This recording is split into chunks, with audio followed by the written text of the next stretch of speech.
Buenas tardes, chicos y chicas. Arrancamos nuestro cuarto módulo de entrenamiento funcional. Si todo marcha bien, nuestro calendario va a ser de la siguiente forma. Sábado 3 hoy, virtual, el 10 virtual y el 17 tendría que ser nuestra clase presencial. ¿Ok? 24 sería el examen. Caso de que ustedes, justamente la compañera me estaba consultando, de que no puedan rendir o tienen algún inconveniente de señal o lo que sea, tienen que tratar de contactar en el día, entre el sábado y el domingo, de informarle eso ya al número que ustedes tienen de coordinación o de secretaría, para que les vuelvan a habilitar en la siguiente semana o en la semana del día lunes. Regularmente antes solían habilitar cuando avisaban así que el sábado y el domingo iban a estar complicados, se les habilitaba el día lunes otra vez el examen. Entonces, en esos casos, por ejemplo, siempre es bueno avisar. La habilitación del examen no depende de mí, depende de lo que es la coordinación del instituto. Entonces, tienen que avisar, registrar o si están enfermos o lo que sea, para que les puedan pasar para para el siguiente fin de semana o para el lunes, en todo caso. Está eso por un lado.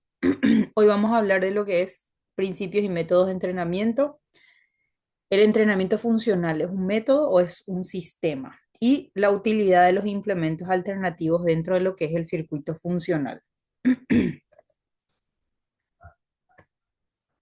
El entrenamiento, como todos saben, actúa como un estrés o un shock físico hormonal momentáneo, crea una especie de protección contra el estrés, que bien podría también tratarse de desarrollo de un estado de resistencia para posteriormente provocar una adaptación, que es lo que uno quiere justamente, ¿verdad? Adaptación y mejoramiento o mejoría. El nivel de alteración de la homeostasis por un medio de un estímulo determinado, que en este caso el estímulo que utilizamos son los ejercicios, es responsable del comportamiento de la curva del estado de entrenamiento. A todo esto se conoce, a este periodo de adaptación o a esta curva de estado de entrenamiento que consta de 5 fases o etapas, se le conoce como síndrome general de adaptación. Las modificaciones en la estructura del entrenamiento permiten nuevos procesos de adaptación, que serían justamente estas fases o estas etapas, ¿verdad? En una primera fase tenemos el estímulo o el shock, o la sesión de entrenamiento, los ejercicios seleccionados. En una segunda fase, en una segunda etapa tenemos la ruptura de la homeostasis.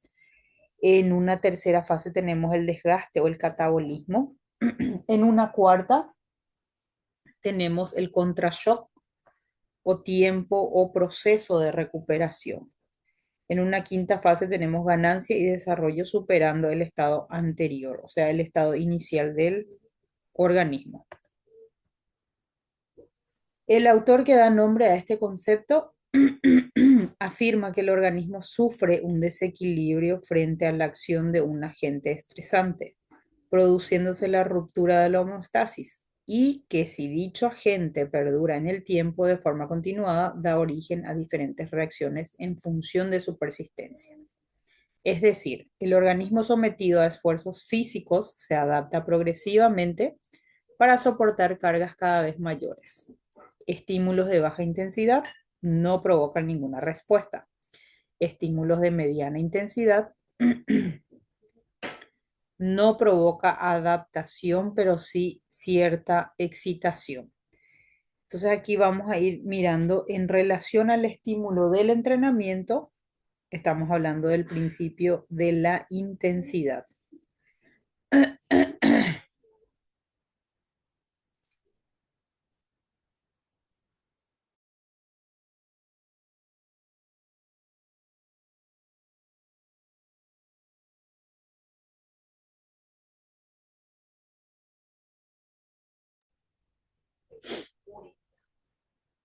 Entonces, el organismo sometido a esfuerzo físico se adapta progresivamente para poder soportar cargas cada vez mayores, que eso es lo que queremos, ¿verdad?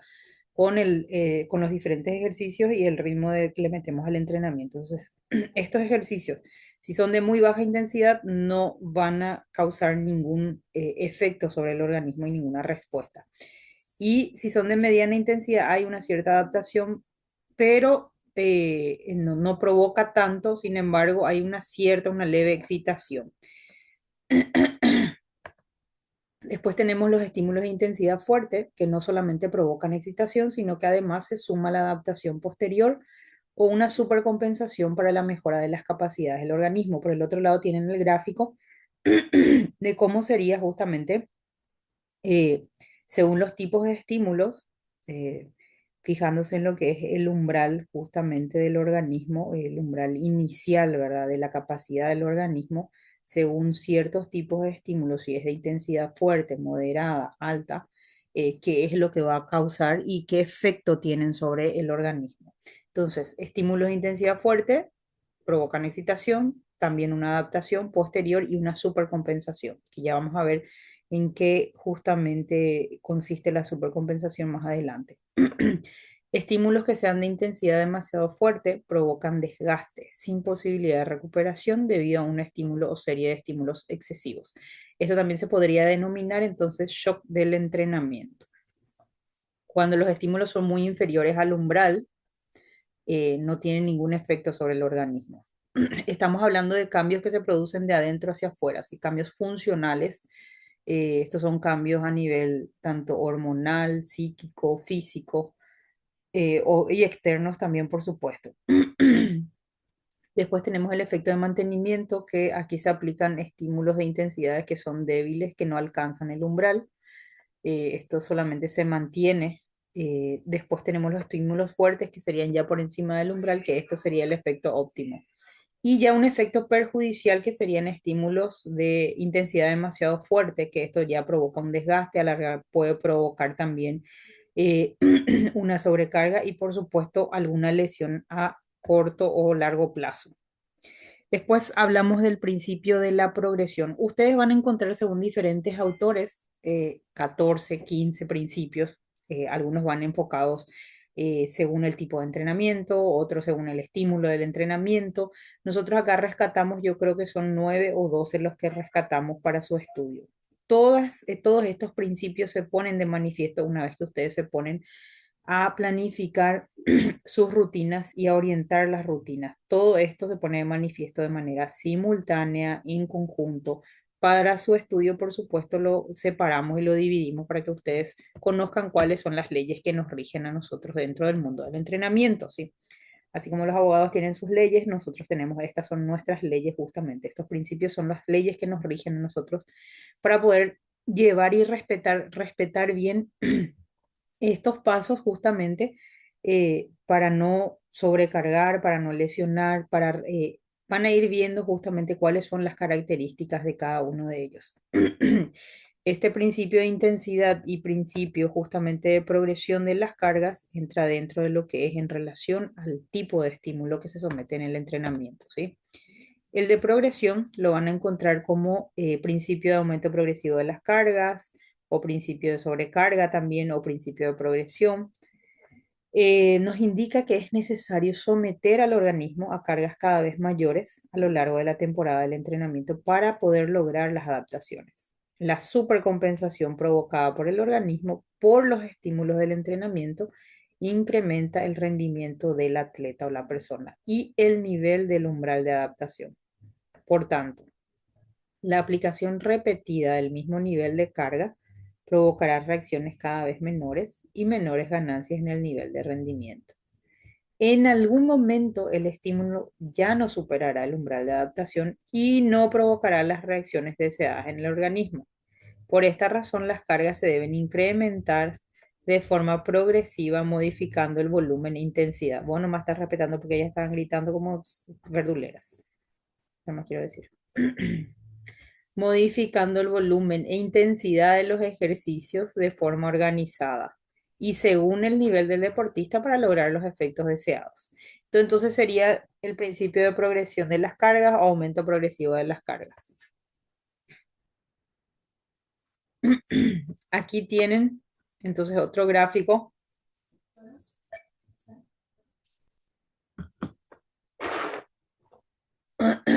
¿Qué digo? Principio de progresión. Para entender los principios del entrenamiento, en concreto el de la progresión, es importante saber la aplicación de un estímulo constante. ¿Qué es la aplicación de un estímulo constante? Supone inicialmente una evolución positiva del rendimiento, seguida de un estancamiento y finalmente de una involución o disminución de dicha capacidad.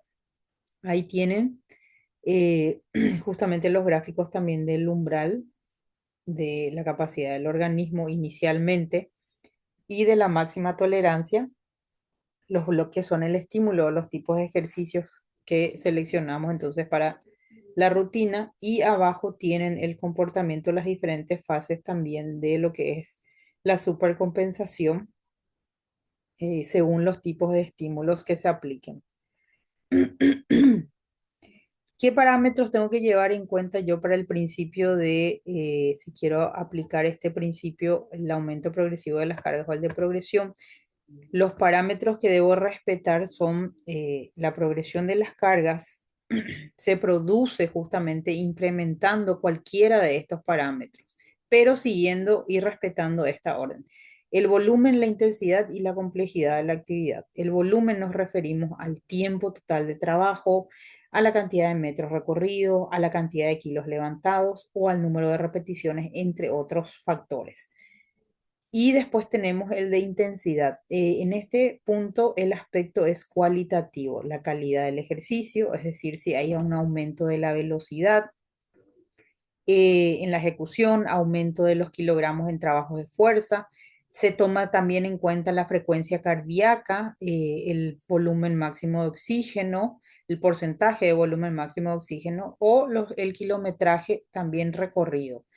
Por supuesto, de aquí pasamos a lo que son la complejidad o la variabilidad de los ejercicios, ¿sí? Siempre respetar, por supuesto, el orden de que sea de lo más simple a lo más complejo. Y aquí ya entran las diferentes combinaciones que ustedes sean capaces de programar, ¿verdad? En la secuencia, en el circuito que vayan a dirigir.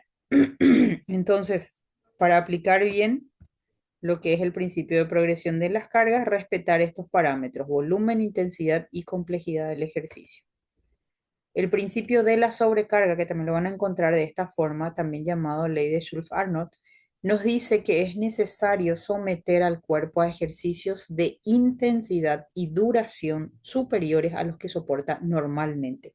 Esto es para lograr modificaciones en el organismo del atleta que potencien sus capacidades físicas hacia una actividad deportiva determinada. El estímulo provocado por el ejercicio altera el equilibrio interno del organismo, llamado homeostasis. Durante la fase de recuperación, el organismo se adapta para recuperar el equilibrio, pero a niveles funcionales superiores a los que tenía con anterioridad, mediante un proceso entonces llamado supercompensación o sobrecompensación. ¿Qué significa entonces este término? Es simplemente la capacidad del organismo de adaptarse para recuperar el equilibrio, pero con niveles funcionales superiores a los que tenía inicialmente, ¿ok? Eso es lo que conocemos como supercompensación o sobrecompensación, lo que aplicado a la disciplina deportiva redunda en la mejora del rendimiento.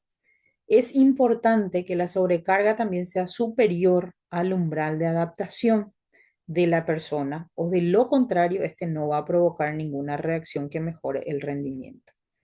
Pero también debe ser inferior al límite de tolerancia máxima de la persona o del atleta para poder evitar el sobreentrenamiento, la sobrecarga y la reducción del rendimiento asociado a este fenómeno, que eso es lo que se refleja en ese esquema, en esa figura que ven ahí arriba, que habla de los estímulos, el umbral y el umbral de máxima tolerancia también, ¿sí? Entonces, ¿qué es la supercompensación? ¿De qué manera funciona? Ahí tienen justamente en qué momento se manifiesta en la figura de abajo. Pueden observar que tienen la línea horizontal, que sería el entrenamiento, el tiempo, el entrenamiento que está iniciando, el nivel de rendimiento, que es la línea vertical, y cómo sería la línea celeste, cómo es la fase de la supercompensación o cómo pasa en nuestro organismo según el tiempo y según el tipo de entrenamiento, los métodos que uno aplique y respetando, por supuesto, estas leyes que son los principios, que todos pasamos por estas fases de agotamiento, hay una fase de estancamiento, hay una fase de adaptación, una fase de readaptación, una fase de supercompensación, que es lo que todos, no siempre es en su vida, ¿sí? A veces queda en un punto de estancado. La supercompensación entonces es la respuesta fisiológica a la alteración del equilibrio por el estímulo del entrenamiento, la capacidad que tiene de adaptarse el organismo. Esta es la base del fenómeno de la supercompensación. Se puede decir que este fenómeno entonces tiene tres posibles variantes: la positiva, la nula o la negativa. La supercompensación positiva se da cuando la carga o la sesión del entrenamiento es recuperada por encima del nivel en el que se inició o del que se partió. Si un esfuerzo se repite cuando ha desaparecido los efectos del trabajo anterior, no existe desarrollo funcional. Por lo tanto, los descansos largos no entrenan, ¿sí? Se denomina supercompensación nula cuando los descansos son demasiado largos, y esto no estamos hablando solamente del descanso que se da dentro de la sesión de entrenamiento, dentro del circuito en sí, ¿sí? Estamos hablando de los días que se puedan postergar o si doy muchos días de descanso también, ¿sí? Entonces aquí no va a existir, o sea, existe una supercompensación conocida como supercompensación nula.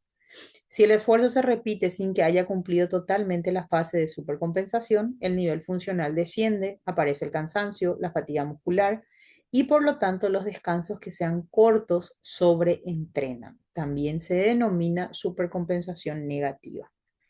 Cuando los descansos son los adecuados, el organismo asimila la actividad realizada, se permite completar la fase de supercompensación y la capacidad funcional aumenta, que es esto lo que queremos conseguir, ¿verdad? Y a esto se denomina supercompensación positiva. Ahí tienen otro esquema de cómo sería el umbral de un nivel inicial, una fase de disminución, una fase de recuperación, cómo ocurre la supercompensación y por supuesto el rendimiento, si es que no ocurre, no pasamos por todas estas fases, si tenemos descansos muy largos, si no aplicamos los ejercicios correctos, si no aplicamos los métodos correctos, si no se generase un nuevo estímulo, si siempre estamos poniendo los mismos ejercicios, mismas series, mismas repeticiones, mismo tiempo, misma intensidad, por supuesto, esto no va a generar no es un nuevo estímulo y aquí el rendimiento volvería a caer nuevamente. Entonces caemos en una fase de disminución otra vez, que no va a ser,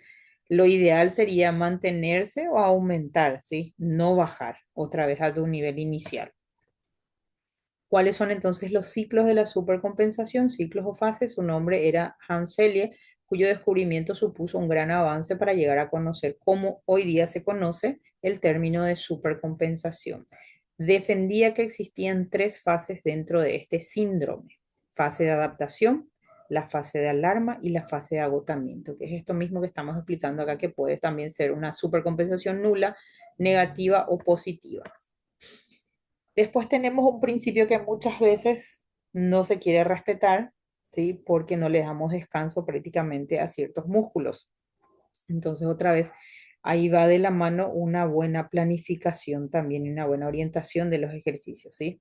Y tener, por supuesto, los ejercicios principales y los auxiliares también y el ejercicio alternativo. Siempre tienen que tener el A, B y C. El principio de recuperación indica que las personas necesitan un periodo de descanso entre estímulos para darle tiempo al cuerpo de recuperar otra vez el equilibrio, que los músculos descansen, adaptarse y obtener los máximos beneficios posibles del entrenamiento físico. La falta de descanso o el descanso insuficiente pueden provocar lesiones, mal funcionamiento del sistema inmune, fatiga crónica, alteraciones del sueño, pérdida del apetito, ansiedad o lo contrario, ¿verdad? Y estados anímicos negativos, entre otros síntomas. Entonces, la recuperación durante el periodo de descanso restaura los niveles de hidratación, reservas energéticas del organismo, repara la estructura de las fibras musculares, elimina las sustancias de desecho de los procesos metabólicos y también ayuda a reducir el estrés resultante del esfuerzo y otras actividades realizadas.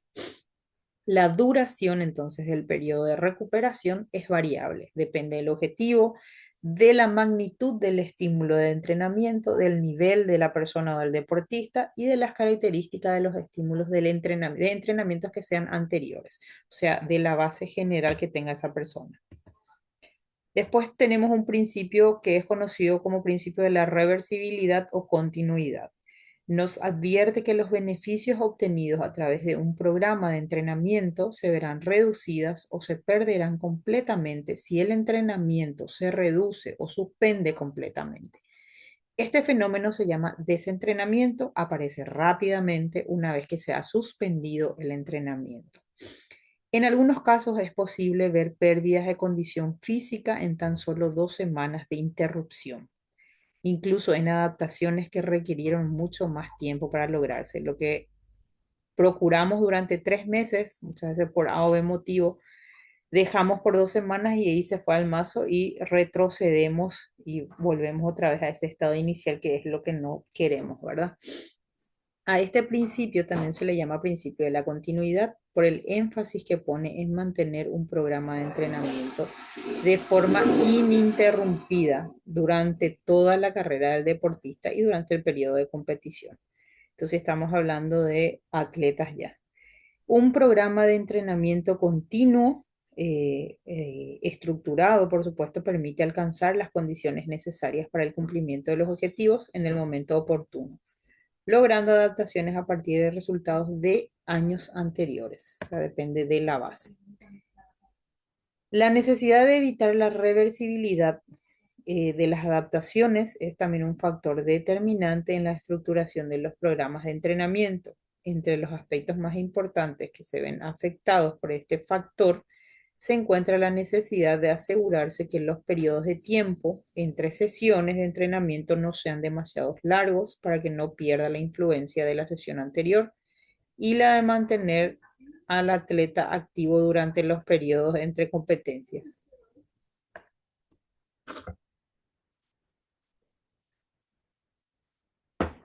Entonces ahí tenemos también la imagen ilustrativa de cómo sería el rendimiento, el comportamiento del rendimiento físico durante el tiempo, las líneas discontinuas que serían el estímulo, los ejercicios que aplicamos y las diferentes fases y qué es lo que pasa si es que no tengo bien estructurado o no tengo una continuidad o no aplico el principio de la reversibilidad, por supuesto hay un descenso de lo que es el rendimiento, aunque el estímulo sea bueno, ¿sí?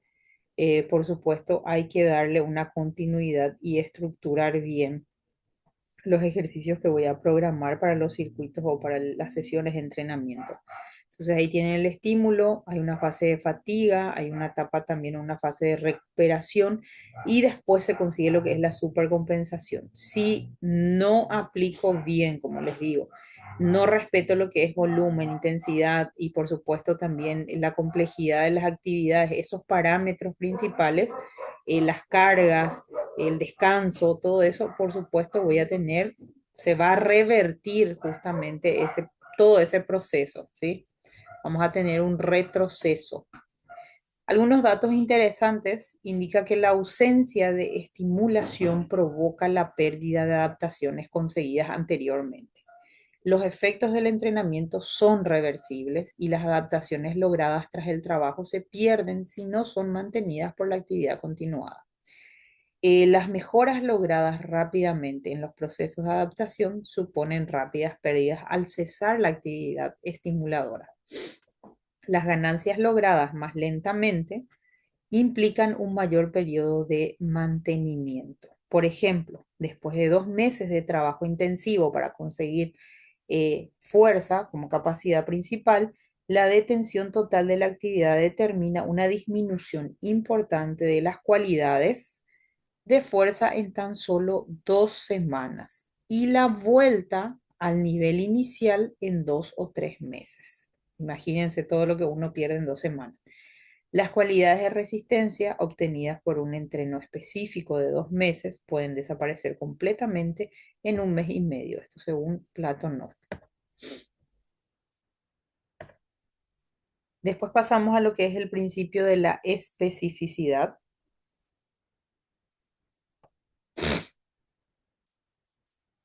Este señala que el entrenamiento efectivo debe estar alineado con las características del deporte que se practica. Cada deporte necesita estímulos específicos para desarrollar las habilidades de los atletas, porque induce en el organismo a diferentes respuestas, ya sean cardíacas, respiratorias, musculares, metabólicas, dependiendo de su duración, intensidad y forma. Con niveles bajos de rendimiento o al iniciar el entrenamiento, los estímulos de carácter general provocan desequilibrios en todos los sistemas del cuerpo, lo que mejora el rendimiento. Sin embargo, al incrementarse la capacidad del deportista, los estímulos deben estar cada vez más localizados en los sistemas que se desean trabajar para lograr superar el umbral de adaptación. Los entrenadores entonces deben conocer minuciosamente las características no solo del deportista, sino del deporte para poder estimular el cuerpo de manera requerida. Deben identificar las habilidades que son necesarias para trabajar mediante una evaluación de los requerimientos de la disciplina deportiva y de las, si hay competencias, por supuesto, de las competencias de interés. Este principio obliga a las personas, a los atletas, a entrenarse también con características específicas de la modalidad deportiva. Pero esto no significa que deba dejarse de lado la preparación física general. Mientras más amplio sea el conjunto de habilidades motoras o motrices ejercitadas por el deportista, más fácil le será desarrollar nuevas formas de movimiento relacionadas a su disciplina. El momento en el cual se puede comenzar la especialización va a depender mucho. Estos hay que llevar en cuenta también si tienen algunas personas que quieran entrenar de manera personalizada, particular, específicamente enfocado en algún deporte. Hay ciertos ítems que tenemos que tener en cuenta, que sería el momento para comenzar la especialización, depende mucho de ciertas edades también y la capacidad que se quiera desarrollar. La edad del sujeto y la maduración, el grado de desarrollo físico, los años de entrenamiento general, características del propio deporte, exigencias de esfuerzo, edad de máximo rendimiento deportivo.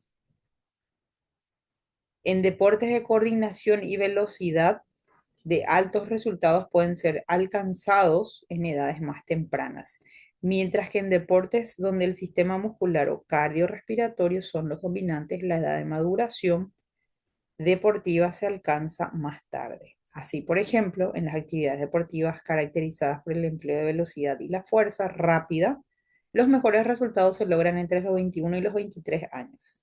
Y las pruebas que requieren más resistencia o fuerza máxima, los mejores resultados se obtienen entre los 24 y 26 años. Esto nos estamos refiriendo tanto al sexo femenino como masculino. Después aquí viene un principio conocido como el principio de la individualidad. Establece que las cargas de entrenamiento y rutinas de ejercicio deben adaptarse a las características específicas de los atletas para que sean efectivas y maximicen los beneficios físicos y de salud. Todas las personas son diferentes, somos diferentes y reaccionamos de formas diversas a los estímulos del proceso de entrenamiento. Dos individuos obtendrán diferentes niveles de mejora en su potencial deportivo al someterse a un mismo programa de entrenamiento, incluso si inician el trabajo con el mismo nivel de condición física. Los entrenadores deben organizar el programa o estructurar el trabajo considerando las capacidades y las limitaciones individuales de cada uno, tanto físicas como cognitivas. Después tenemos el principio de la periodización. Este involucra la alteración de un programa de entrenamiento a intervalos regulares, donde van cambiando la intensidad, el volumen, otros aspectos según las características del calendario, ¿sí? Entonces sería calendarizar nada más en meses, programar en meses nuestras rutinas en dependencia de la meta o del enfoque, el objetivo que tenga nuestro cliente, nuestro alumno. Este principio permite estructurar el entrenamiento en el tiempo al combinar otros principios fundamentales como los de progresión, recuperación, reversibilidad, individualidad, entre otros. Entonces, la periodización del entrenamiento nos pide dividir el año de trabajo en diferentes etapas. Por supuesto, respetando con objetivos específicos dentro del proceso de desarrollo de las capacidades para garantizar que las personas o los atletas estén de la mejor forma posible al momento de participar, sea en competencias o sea para la programación que tengan durante ese tiempo de entrenamiento. Se basa en el conocimiento científico que nos señala que una persona, un atleta, no siempre se puede mantener en su máximo nivel de rendimiento físico permanentemente. Esto obliga a las personas, a nuestros clientes, alumnos, atletas, a pasar por periodos de desarrollo, mantenimiento, reducción de la forma deportiva, para volver a garantizar el logro de sus objetivos a lo largo de la temporada. Entonces aquí es donde tenemos que calendarizar según les van a llegar a ustedes clientes o alumnos seguramente de que vienen tratando de potenciar o de desarrollar más cierta capacidad y vienen de algún deporte colectivo, deporte individual. Entonces ustedes primeramente tienen que saber cuál es su calendario, su esquema de trabajo durante ese periodo. Y te va a decir, tengo 3 meses para prepararme para esto porque el cuarto mes tengo una competencia. Entonces ustedes es por eso es importante también calendarizar y periodizar justamente las rutinas y de acuerdo a eso ver dónde apretar más, sin dejar de lado, por supuesto, nunca toda la parte de preparación física deportiva general, ¿sí? Vamos a hacer un resumen del resumen de los principios del entrenamiento, de los que vimos, que yo creo que vimos entre 8 y 9 nada más, pero como les venía diciendo, van a conseguir otros autores también que tienen, nombran 12, 13, 15 inclusive, ¿sí? Los principios fundamentales del entrenamiento deportivo se aplican a todas las disciplinas deportivas. El seguimiento de los principios fundamentales del entrenamiento deportivo maximiza la efectividad de los programas de entrenamiento. Según el principio de sobrecarga, es necesario someter al cuerpo a ejercicios de intensidad y duración superior a los que soporta normalmente para poder lograr ganancias en el rendimiento. El principio de la progresión nos indica que si no se incrementa la carga progresivamente, no se darán condiciones para el aumento del rendimiento de la persona o del atleta. Los deportistas necesitan, las personas también necesitan periodos de descanso entre estímulos para que el cuerpo recupere el equilibrio y esté preparado para el siguiente estímulo o la siguiente sesión. Las adaptaciones producto del entrenamiento son reversibles y se pierden luego de cortos periodos de tiempo sin entrenar. Los atletas deben entrenarse en las características específicas de su modalidad sin dejar de lado el entrenamiento físico general. Los programas de entrenamiento deben considerar las diferencias entre los atletas y sus características únicas, ¿sí?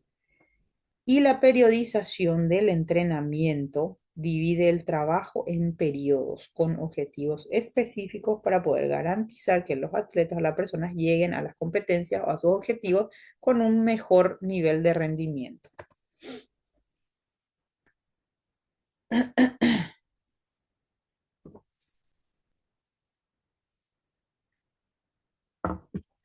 Dejando principios de lado, entonces vamos a pasar ahora a los métodos de entrenamiento y vamos a ver si el entrenamiento, el circuito de entrenamiento funcional es un sistema o es un método de entrenamiento. Cuando hablamos de medios, nos referimos medios o estímulos, son los ejercicios físicos que seleccionamos y estos son los que imponen una carga funcional en el cuerpo de la persona o del atleta para desarrollar su condición física. Los métodos, entonces, serían los principios son nuestras leyes, los estímulos son los ejercicios y son nuestros medios, y los métodos serían entonces nuestros instrumentos, o sea, instrumentos de los que disponemos los entrenadores para desarrollar las capacidades motoras técnicas, tácticas, etcétera, de los atletas o personas. Y aquí vamos a hablar de lo que es la dirección del entrenamiento en referencia a la carga y al método. Es nuestra intención entonces relacionar siempre los métodos con la carga de entrenamiento, estando determinadas ambas categorías por la dirección del entrenamiento preestablecido. La planificación de la carga se hace más efectiva en la medida que formulamos de forma óptima el método de entrenamiento. Por lo tanto, entre carga y método la proporcionalidad será directa y determinada como planteamos anteriormente. A esto se le conoce como dirección de entrenamiento, que consta de carga y métodos de entrenamiento. Y aquí es entonces la relación de un conjunto de ejercicios que se repetirán de forma sistemática, dosificada, controlada. Estos ejercicios contribuyen los medios de la preparación física Y esto se explica mediante la siguiente figura. Al final de cuentas, todos los métodos que serían la conducta o las posturas que vamos a adoptar, a seguir en la ejecución de los ejercicios. Después tenemos los medios, estos están interrelacionados todos. Los medios serían los ejercicios que escogemos para realizar dentro de la sesión. Y esto, por supuesto, va a llevar a un efecto orgánico o funcional de la relación entre la forma y el contenido. La forma no es más que el método que utilizamos y los medios son el contenido y entre ellos están todos interrelacionados. Métodos de entrenamiento. Para poder subir nuestro estado de forma, nuestro organismo necesita que se le apliquen estímulos, que serían las cargas, los ejercicios seleccionados para el entrenamiento. Para que haya una fase de catabolismo, que esta sería una fase destructiva oxidativa de las moléculas celulares para producir la energía y posteriormente mediante el proceso homeostático, que sería la estabilización de los procesos fisiológicos del organismo, y posteriormente también exista una fase de anabolismo, que sería una fase constructiva de las moléculas celulares. Esta fase constructiva es la que nos va a permitir desarrollar nuestra estructura fisiológica, o sea, nuestros cambios. El método de entrenamiento fraccionado, acá tenemos las repeticiones y el entrenamiento modelado. Las repeticiones comprenden movimientos de intensidad más o menos alta, eventualmente una pausa que podría ser extensa. Vos a las 3 no tenés que irte a tu... Mi mamá te dijo, cuando lavaste la cabeza te dijo. Una pausa que podía ser extensa. En el método de repeticiones se aprovecha el descanso prolongado del participante con el fin de que su resistencia en el siguiente ciclo a ejecutar sea mayor. Al hacer mucho de estos ejercicios pueden emplearse diferentes instrumentos, tal como es el caso de las mancuernas o los discos. Entrenamiento modelado se trata de un método más exigente, ya que está pensado para la preparación de atletas profesionales. Así las rutinas suelen ser lo más parecido posible a las pruebas que estos participantes deberán enfrentar en una competencia o proceso de selección. Puede comprender una primera fase de carga inferior a la de la competencia, con velocidad variable, una fase media enfocada en potenciar la capacidad aeróbica y una tercera fase similar a la primera. Eso sería entonces, dentro del método de entrenamiento fraccionado, tenemos repeticiones y entrenamiento modelado. También tenemos el interválico, es uno de los métodos, uno de los ejercicios que separa el descanso y el tiempo de actividad. Sin embargo, la fase de recuperación no llega a realizarse completamente, de modo que exige un nivel de resistencia considerable y que la persona o el atleta puedan llegar a experimentar algunas sensaciones incómodas al tener que esforzarse bastante. Uno de los objetivos es que el participante aprenda a adaptarse a las variaciones de intensidad. Le voy a aprender un mayor en serio. El método de entrenamiento continuo. Aló. Tenemos el continuo intensivo, que es conocido como uno de los ejercicios para entrenar la velocidad en las carreras, porque se indica principalmente en participar. Nayara, Dios mío, estoy con mi sobrina y acá está pilotudeando con su gato. Sácale, dale. Tenemos entonces el método continuo, sácale, dale. Continuo intensivo es uno de los principios para entrenar la velocidad. Les voy a aprender uno en serio en las carreras, por lo que se indica principalmente en participantes de esta disciplina, ya sea de forma profesional o amateur. El método continuo intensivo puede abarcar ciclos intensos que comprenden entre 30 minutos a una hora, dependiendo de las condiciones físicas del atleta. Entre sus beneficios está el control de los niveles de glucógeno. ¿Qué es lo que está viendo? Así como el llamado umbral anaeróbico. Pisado. No es simpático. Dentro de este mismo tenemos el continuo extensivo, que estos métodos se utilizan más para mejorar la resistencia, ¿sí? O para carreras, sean de corta o larga duración o larga distancia. El continuo extensivo, con estos ciclos de ejercicios, el atleta puede lograr una recuperación más rápida. Su técnica consiste en una carga de duración más larga, llegando a abarcar entre 30 minutos a 2 horas. Sin embargo, la diferencia del método continuo extensivo frente al intensivo es que la intensidad suele ser más baja. De hecho, su nombre sugiere que la actividad se realiza por un tiempo más prolongado. Como su nombre lo dice, es extendido, ¿eh?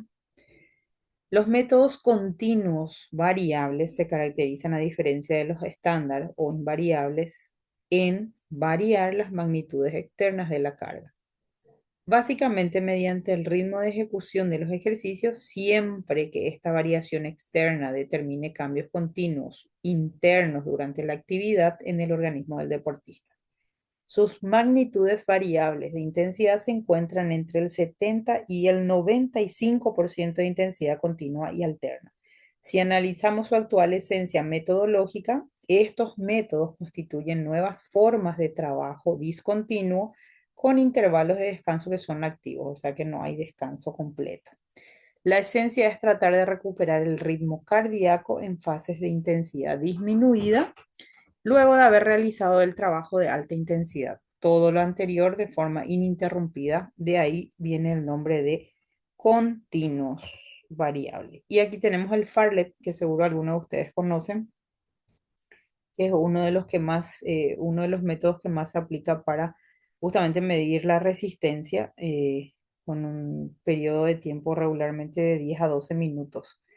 El entrenamiento Farlet cumple casi todos los mismos criterios que el método continuo variable en relación a la intensidad cambiante y la continuidad de los movimientos. Sin embargo, el atleta disfruta de mayor autonomía en cuanto a la selección de los cambios de ritmo, la intensidad en función de los criterios que él mismo considere y que en la mayoría de los casos tienen que ver con las condiciones del espacio donde se estén ejecutando. Esto regularmente se realiza en una cancha de fútbol. Toda la línea lateral se hace un trote y cuando llegan al punto de esquina, tienen que cruzar en diagonal hasta la otra esquina a toda velocidad. Se toman el tiempo, realmente se ejecuta en un tiempo de entre 10 a 12 minutos y es una prueba para medir justamente cómo se mantienen las pulsaciones cardíacas, si se mantiene el ritmo de paso, en 10 minutos, cuántas veces uno pasó por el lugar, pero no hay un descanso. El descanso prácticamente es activo, en ningún momento se camina, todo el tiempo es trote y cambio de velocidad, por supuesto, al cruzar. Se cruza de lado a lado, o sea, en diagonal, de esquina a esquina, y se vuelve por el costado, por el lateral del terreno, en trote. Después tenemos los métodos continuos invariables, que estos son más utilizados en lo que es ciclismo, en lo que son carreras ya más largas y se toma en cuenta la intensidad moderada, la ejecución es de prolongada y por supuesto son de base para los ejercicios cíclicos y acíclicos en una intensidad máxima de entre 130 a 150 pulsaciones por minuto es lo que se toma de referencia. Entonces, estos métodos continuos invariables, como su nombre lo indica, las cargas se aplican en la dirección estandarizada de sus parámetros externos. Se utiliza por lo general con el fin de desarrollar la capacidad de resistencia aeróbica, teniendo como base los ejercicios cíclicos y acíclicos, por sobre todo los primeros. Y para hacer un resumen de todo esto, eh, aunque la nomenclatura sea extensa y todos los métodos de entrenamiento se pueden resumir también en este esquema tomado en el 2001 por el Seliakov. eh, Aquí resume y toma en cuenta las variables condicionantes. Las variables serían la velocidad, la intensidad y la duración o el volumen. Y toma en cuenta para dividir solamente en cuatro, que sería según basado en la progresión, serían métodos continuos o no continuos, y basado en el ritmo serían uniformes o no uniformes, tomando en cuenta entonces la velocidad, la intensidad, la duración y el volumen. Como podemos ver en el esquema, los entrenamientos entonces pueden ser continuos. ¿A qué le llamamos entrenamientos de métodos continuos? Serían sin ninguna interrupción durante el entrenamiento. Los no continuos, ahí sí habría una micro o una macro pausa en el mismo entrenamiento, en el mismo tiempo o en la misma serie. Dentro de este principio de progresión, el entrenamiento continuo o no continuo también puede ser uniforme, que siempre se va a mantener el mismo ritmo, la misma cantidad de repeticiones, el mismo peso, A eso se refiere. O no uniforme, que esto sí sería cambiando de ritmo en la misma serie, o cambia el peso, o cambia el método, o cambia en sí la manera de ejecutar a mayor intensidad. Entonces, así pues, nos salen cuatro métodos de entrenamiento que engloban en toda la nomenclatura que encontramos en literaturas, foros, blogs, revistas o internet. Por ejemplo, un interval training o un entrenamiento interválico entra dentro de un método no continuo uniforme. No continuo, ¿por qué? Porque tiene unas pequeñas pausas o micro o macro pausas dentro de las series, ¿verdad? Uniforme porque siempre se busca mantener el mismo ritmo, ¿sí? Entonces, un entrenamiento interválico. Después tenemos el Farlet, que les expliqué en qué consistía. Este es un método continuo porque no hay ninguna interrupción en el entrenamiento, pero es no uniforme porque sí hay cambios de ritmo en la misma serie, ¿sí? Hay que cambiar cada cierto tiempo o cada cierta distancia. Entonces, trabajar con series, cuando hacemos por series, por repeticiones, a esto se conoce también método no continuo porque existe pausas o micropausas, 30 segundos, 10 segundos, no uniforme o uniforme. Eso ya va a depender también de la secuencia que tengan o de la selección de ejercicios que tengan ese día. Puede haber micropausas o puede ser uniforme o no uniforme, puede ser siempre al mismo ritmo, la misma cantidad de repeticiones, o puede ser no uniforme, que se puede cambiar la intensidad, se puede cambiar a lo mejor el peso, entre otros. Entonces ahí tienen los ejemplos y al final de cuentas, tomando de referencia todo lo que vimos anteriormente, salen cuatro métodos de entrenamiento, ¿sí? Engloban toda la nomenclatura, entonces puede ser tomando en referencia las variables que serían tanto la velocidad, la intensidad, la duración y el volumen, nos sale según la progresión que pueden ser métodos continuos o no continuos, basándonos en el ritmo también pueden ser uniformes o no uniformes. ¿Estamos? Así pues, para poder conseguir una evolución en nuestro estado de forma, nuestro cuerpo debe entrenarse a partir del principio del entrenamiento de la continuidad, es decir, aplicación de cargas de forma continua. Ahora bien, estas cargas, si siempre son iguales, de la misma duración, de la misma intensidad, del mismo ritmo, no conseguirán proporcionar estímulos suficientemente altos, perdón, para producir una fase homeostática en la que se encuentren mejoras a nivel tanto fisiológico, esto estamos hablando a nivel muscular, neuronal, oxidativo, hormonal, etcétera. Partiendo de la base que para entrenar hay que buscar estímulos de entrenamiento que permitan no estancarnos en nuestro rendimiento. Encontraremos en la literatura muchos métodos de entrenamiento de distintos, sea el método HIIT, series, Farlet, Interval Training, Circuit Training, carreras continuas, entre otros. Pero todos se resumen en estos cuatro, ¿sí? Tomando en cuenta la progresión, el ritmo y los parámetros que están ahí abajo. En conclusión, cuando entrenamos debemos proporcionar diferentes tipos de estímulos al músculo de manera repetitiva, con su respectivo descanso. Para que el entrenamiento tenga un efecto a nivel fisiológico. A pesar de la extensa nomenclatura que nos podamos encontrar, todos los entrenamientos se encuentran dentro de las variables de la progresión y del ritmo. Combinar estas dos variables nos va a permitir encontrar distintos tipos de entrenamiento. Los profesionales de la actividad física y el deporte son aquellos que sabrán aplicarlos de la forma más correcta según las necesidades de la persona o del deportista. Entonces, chicos, entrenamiento funcional, ¿es un método o es un sistema de entrenamiento? Que vamos a analizar un poquito todo lo que tiene que ver con lo que nosotros solemos hacer. El entrenamiento funcional busca la máxima potencia de la persona o del atleta en un intervalo de tiempo de 30 minutos como mucho. Y esto nos estamos refiriendo a la parte principal del entrenamiento, sin contar ni el calentamiento ni la parte final. Su filosofía se centra en el progreso gradual en la fuerza y la resistencia, respetando el movimiento natural del cuerpo humano. Esta forma de ejercitarse ayuda a prevenir lesiones y agarrar una mayor forma para otras disciplinas, no de fondo. mientras esculpe y fortalece la silueta acorde a nuestra naturaleza genética.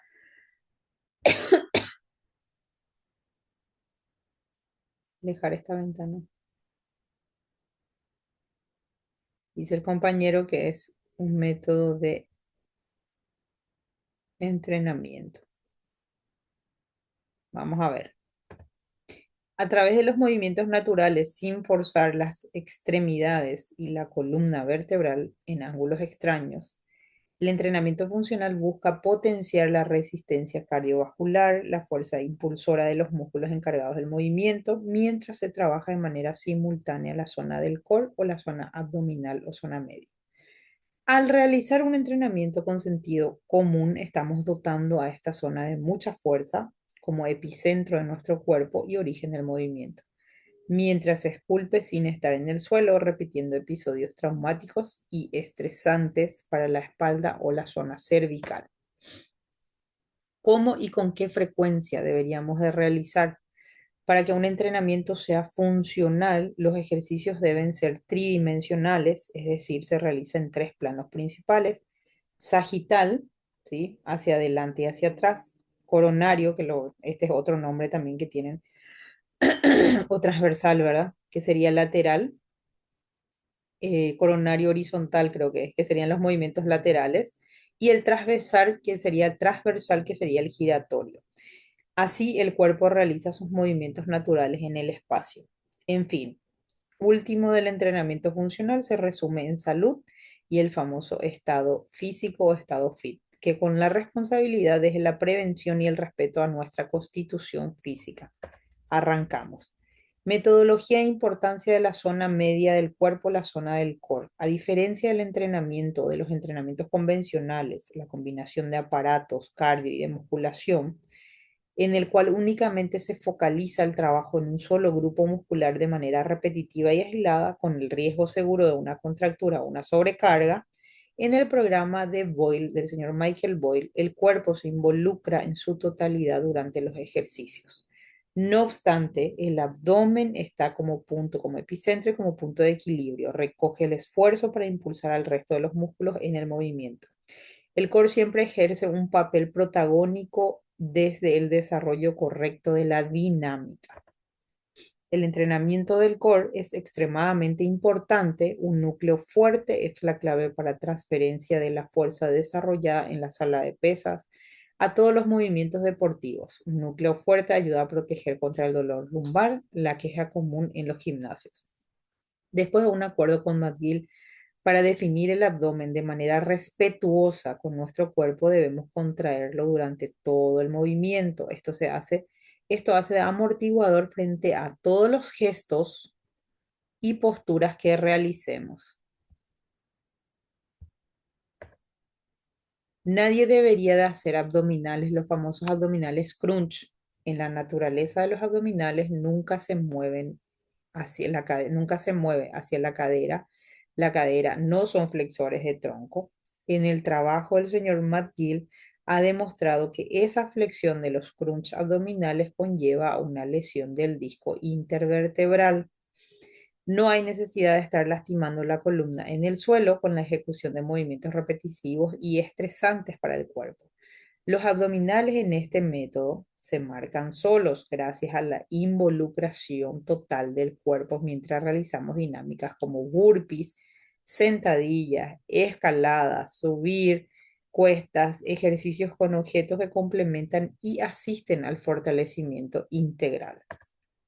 Es importante recordarle a la gente que lo último que se define o se marca y lo último que baja es la zona media.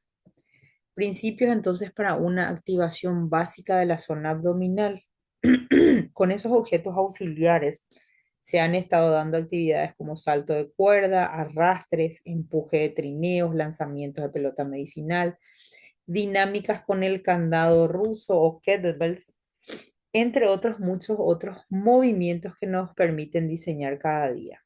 El primero, como dijo el señor Boyle, se centra en la buena respiración profunda y sostener la exhalación por 10 segundos. Ahí ustedes me acuerdo que me habían hablado de que hay gente que respira muy mal, ¿sí? Entonces, lo primero que tenemos que volver a enseñar es una buena respiración. y que una buena respiración sale desde el área abdominal, no desde la mitad para arriba. El segundo es el que defiende McGill, que es nuestro otro exponente para funcional, para gozar de una espalda sana, el bracing. Este implica la contracción del abdomen, lo que nos proporciona el equilibrio en toda la actividad. Y en un tercer principio de activación está el de hollowing. Este implica llevar el ombligo hacia la columna, que serían ya los ejercicios hipopresivos, flexionando el torso. Tanto Boyle como McGill como Hollowing aseguran que con el tiempo la zona lumbar se ve afectada si no se realizan o no se respetan estos principios. Alguien tiene más mala conexión que la mía, entra y sale.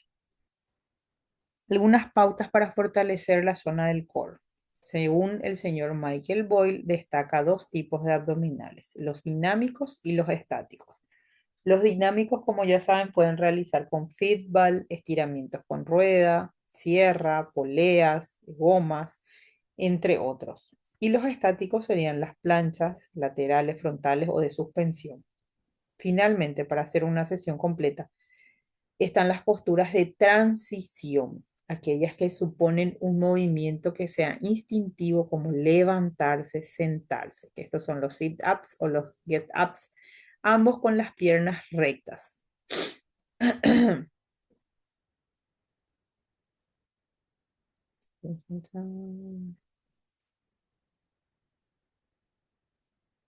Mi conexión es malísima, sí, ya me di cuenta. Entradas y salís, ya vi, pero no te preocupes. A diferencia de otras disciplinas, se trata de cuidar la zona del core para que responda en un futuro a favor de nuestra salud. No existe una velocidad clave en la ejecución. Estas pautas son específicas para el tronco. Para los ejercicios que sean estáticos, se recomienda siempre mantener la postura de entre 10 a 30 segundos. Para los dinámicos, realizar de entre 10 a 14 repeticiones, puede ser más. La combinación de abdominales que se diseñe no debería de superar 4 series. O sea que lo ideal es 4 series, más en zona media del cuerpo.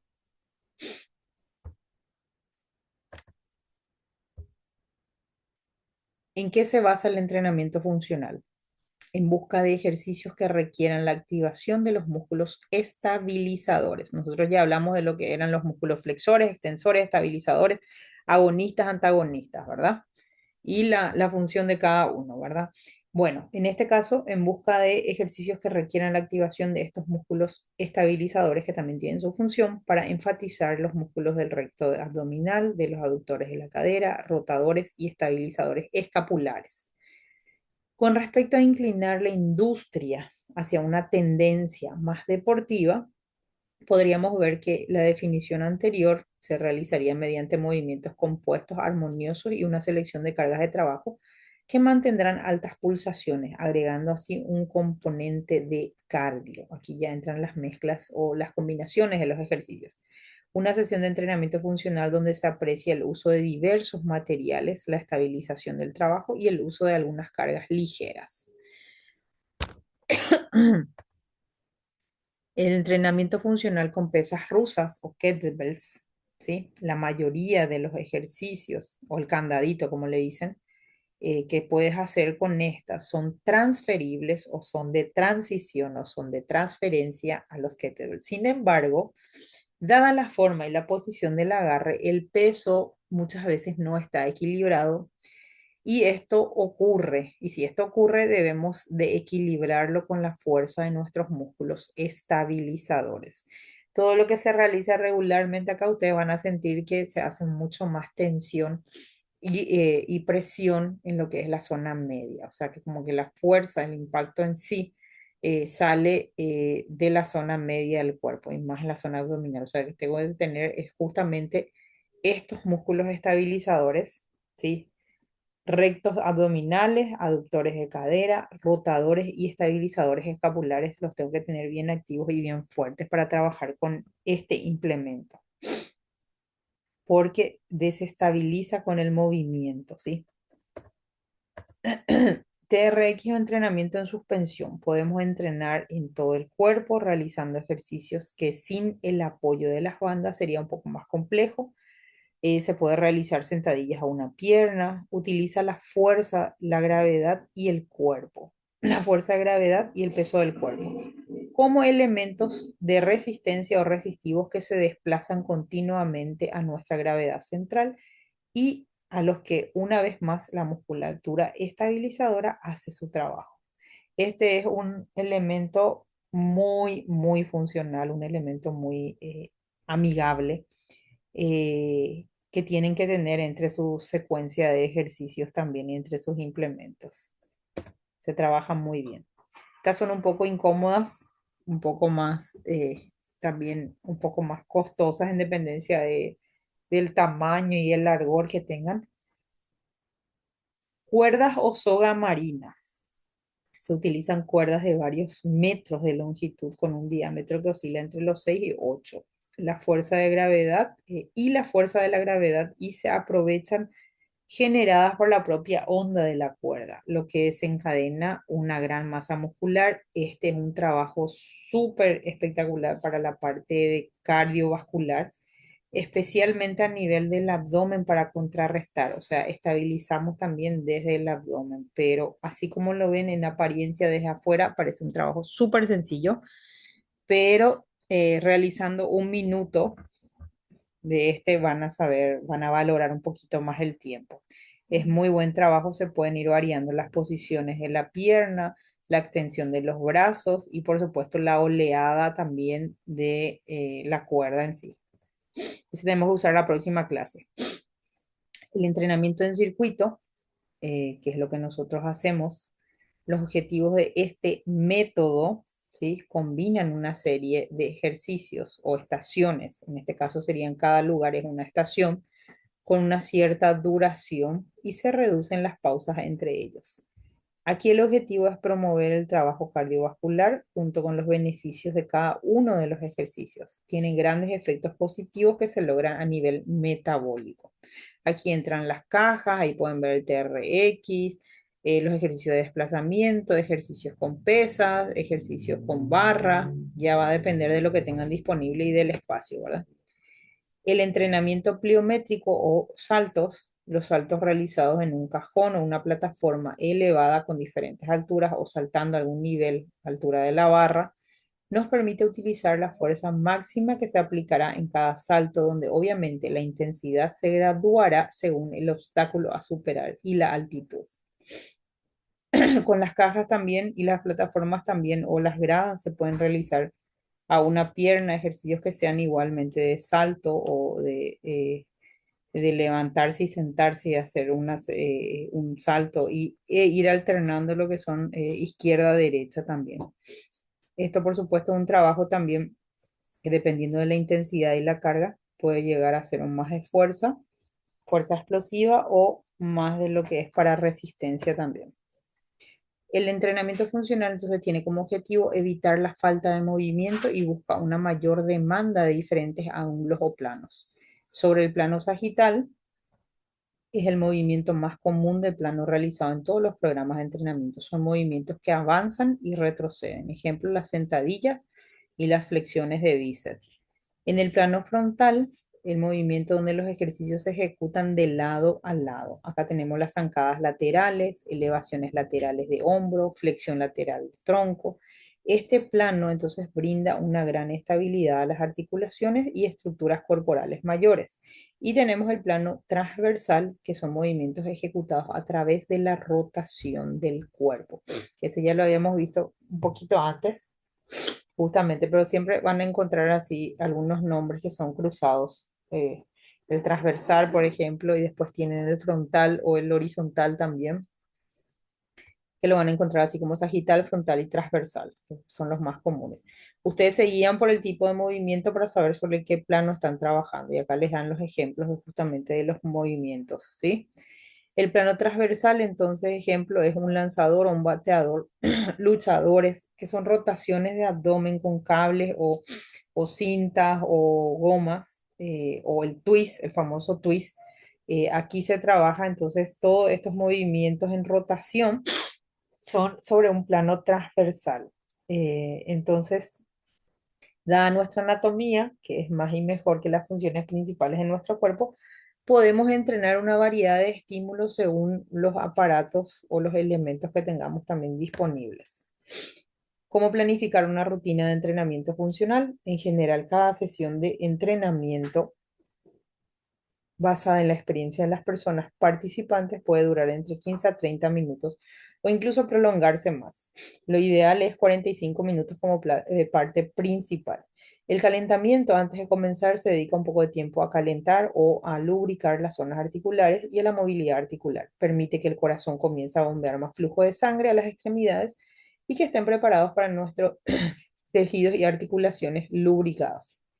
La intensidad comienza a aumentar gradualmente, aumenta nuestras pulsaciones, se adapta a una intensidad moderada, pero no por mucho tiempo. Aquí podemos utilizar máquinas, cintas, bicicletas, máquina elíptica o directamente hacer movimientos combinados en el lugar.